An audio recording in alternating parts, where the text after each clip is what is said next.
دو دفعه آزادی محروم کردند مثال انا حاضر با وای کردن که ما همیشه در کار میمونیم همش کار میکنن و یا یگان گناه ندارن یگان چی ندارن فقط همین گویا که مردگی گناهگار بوده است انا خیلی گپ نباشم اینو همون بچه نمورده همه گپاش گپ زد که من همین خیلی همین حالتا با آوردم من خودم روز دویمش رفتم یکم روزش فشار بود نقص بود دویم روز رفتم الکی و وزبین برای که نمون دکتر امیجش و کاتر میگه چی میگه نمون جایی که دارو میگذرونن هوایش در زمین غلطون گرفته پرفتگی برای که تیمبولی که دو دستش در زنجیر بستگی بود همون جونی بچگیش نموندن که همین گویا که دستش کشوده جونش تیر تا روزی که همین اومدم پگوشم اومدم پایون فروردن دویم ایتاژ فروردن دهنش با کسلرود دستش بستگی بود وقتی که من داد زدم هم خیلی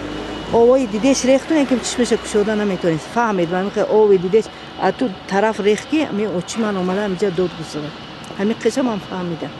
بعدی وای دیگه تنش خنک شدگی بود دیگه یگان چیزش من ندیدم همین خیر انا این حاضر اینو فکر میکنن که مثال وای غلطی دو ایخ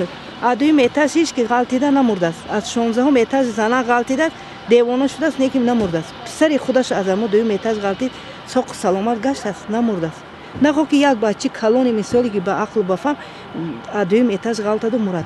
عقلا دست پوچش میشکست عقلا یگون کفتش میشکست من باور میکردم که ها این همین جو شکست و مرد و نخو که بای همین دویم ایتاژ غلطید با پایان با کزیروکو بای غلطیده مرد من سوال دادم برای چی تو خودت دویم ایتاژ پرتافتی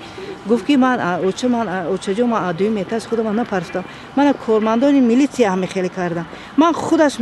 خودم شاهد زنده که من جیغ زده بردن 800 سامان داده سم داشتم در سوم ایتاژ پولی من گرفتن 800 سامانی من کشیده گرفتن من گفتم این برای چی پولی من میگیری تو ما وای بردنم در کار گفتم دکتر میرم گفتم گفت که نه این پولی بچه‌تون نباشد اگر که پولی خودتون باشد با گردونده میتیم پولی بچه‌تون باشد ما میگیریم همه خیلی گفتن گشته در مرافی سودی کو همین گپ میزنن با کلا نگرفتن گفتن که تو پیشی اوچش رفته پولا گرفتی گفت که نه من نگرفتیم گفت اتکاس کرد من اون چیزی که بچه‌می خودم دیدم که وای اتکاس کرد من چخیل باور کنم که بچه من خودش غلطی دست مرده است بچه من کشتن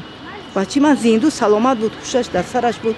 بچه خوشرو بود یگون کمبودی نداشت 100 واحد بچه‌ها میبینم حواسم میبیاد که بچه من نیست پیش من امروز